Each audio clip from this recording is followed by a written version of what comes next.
এখানে আমি 1 কাপ চিড়ে নিয়ে নিয়েছি। এই চিড়েটা আমি একটু ধুয়ে নেব। তার জন্য একটা বাটি নিয়ে নিয়েছি। বাটির মধ্যে চিড়েগুলো দিয়ে দেবো।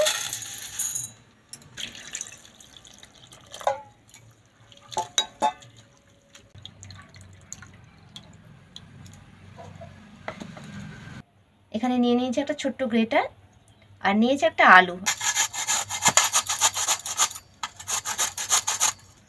আলুটা গ্রেট করা হয়ে গেছে। এখানে চীনাবাদাম নিয়েছি, গোটা মৌরি, গোটা গোলমরিচ, আর নিয়েছি আদা রসুন।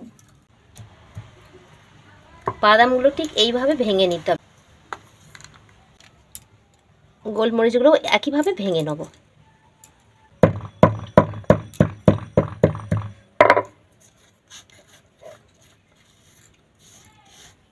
দেখুন এইরকম হবে। গোটা মৌরিগুলোকে একটু অর্ধেক করে নেব। এখানে কিন্তু আমি সমস্ত কিছু কাঁচা নিয়েছি। হালকা করে চাপ দিলেই একটু বাটা হয়ে যাবে। দেখুন এই রকম হয়েছে। এগুলোও তুলে নেব। এখন আদা রসুনগুলোকে একটু থেতো করে নেব।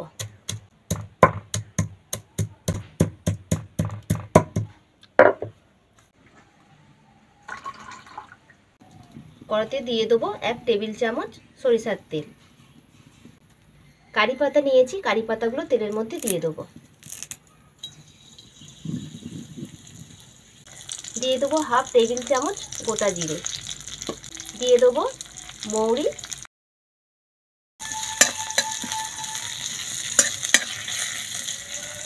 হালকা করে ভেজে নিয়েছি। এখন দিয়ে দেবো পেঁয়াজ কুচি আর কাঁচা লঙ্কা। সরু সরু করে পেঁয়াজ কেটে রেখেছিলাম, আর কাঁচা লঙ্কা দুটো কেটেছি। ভেজে নেব। পেঁয়াজগুলো দেখুন অর্ধেক ভাজা হয়ে গেছে। দিয়ে দেবো রসুন থেতো করে রাখা, একটু ভেজে নেব। রসুন থেকে গন্ধ ছেড়ে গেছে। এখন দিয়ে দেবো আদা,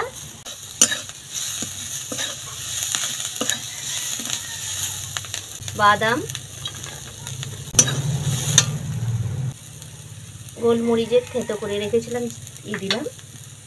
সমস্ত কিছু ভালো করে একটু ভেজে নেব। আলু গ্রেট করে ভালো করে জলটা এইভাবে ঝরিয়ে নিতে হবে, যেন একটুও জল না থাকে। দেখুন একটুও কিন্তু জল নেই। গ্রেট করে রাখা আলু এই পেঁয়াজের মশলার ওপর দিয়ে দিলাম।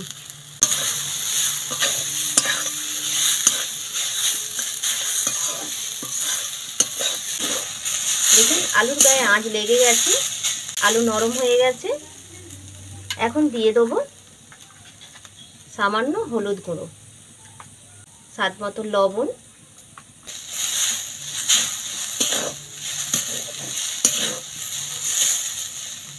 সবশেষে দিয়ে দেবো ছোট চামচের 1/2 চামচ চিনি। এটা হয়ে গেছে। এখন নামিয়ে নেব। প্লেটটা সরিয়ে নেব। চিনিটা দেখুন খুব সুন্দরভাবে কিন্তু ভিজে গেছে, আর দেখুন কতটা শক্ত হয়ে গেছে। এতে কিন্তু একটু জল দিলে হবে না, তাহলে এই ধরনের হবে না। এখন এই চিনির ওপর যে পুরটা তৈরি করলাম সেটা সব দিয়ে দেবো।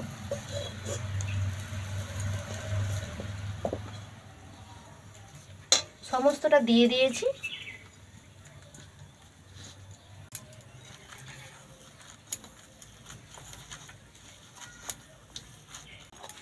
দেখুন খুব সুন্দর করে কিন্তু মেখে নিয়েছি। হাতটা পরিষ্কার করে ধুয়ে নিয়েছি। হাতে একটু তেল মেখে নেব। তেলটা মেখে নিলে হাতে কিন্তু না সেইভাবে জড়াবে না। এবার অল্প করে এখান থেকে নেব, নিয়ে এইভাবে মুঠো করে নেব। দেখুন হাতে কিন্তু না লাগছে না, সেই জন্য তেলটা মেখে নিলাম। এইভাবে একটু গোল করে নিয়েছি, নিয়ে এইভাবে একটু চাপ দিয়ে দেবো। বেশি চাপ দেওয়ার দরকার নেই, অল্প একটু চেপে দিলেই হবে। দেখুন একটা কিন্তু রেডি। আবার এখান থেকে নেব, নিয়ে মুঠো করব। ভালো করে গোল করে নিলাম মুঠো করে নিয়ে। এখন একটু চাপ দিয়ে দেবো। এইভাবে চাপ দিলেই দেখুন হয়ে যাবে।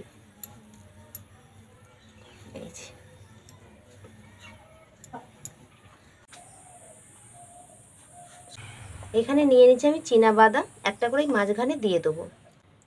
এইভাবে দিয়ে একটু চাপ দিয়ে একটু ভেতরে করে করে দেবো।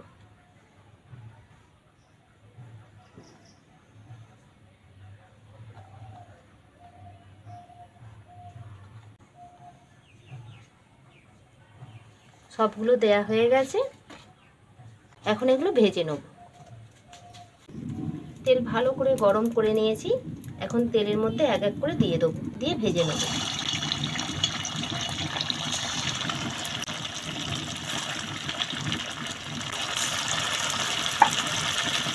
আর দেবো না, আস্তে করে উল্টে দেবো।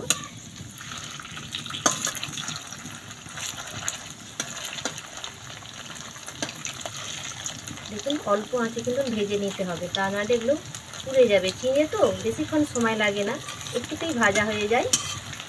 একদম অল্প আঁচে ভাজতে হবে। আস্তে আস্তে সবগুলোই উল্টে দেবো।